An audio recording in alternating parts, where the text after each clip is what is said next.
भालू भालू। एक्चुअली ये बस एक इंसान है। देखते हैं कोई और इसे पहचान पाता है या नहीं। जेक, तुम्हारे पास 10 सेकंड है चुनने के लिए कि तुम कौन से जानवर को आजाद करना चाहते हो। अगर वो इंसान हुआ तो मैं तुम्हें $10,000 दूंगा। गलत चुना तो तुम एक जंगली जानवर को आजाद करोगे। क्या सच में? गो।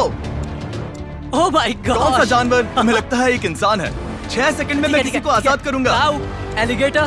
3, 2, मैं किसे आजाद करूं? गोरिल्ला। तुम चाहते हो मैं गोरिल्ला को आजाद अरे करूं? पता नहीं।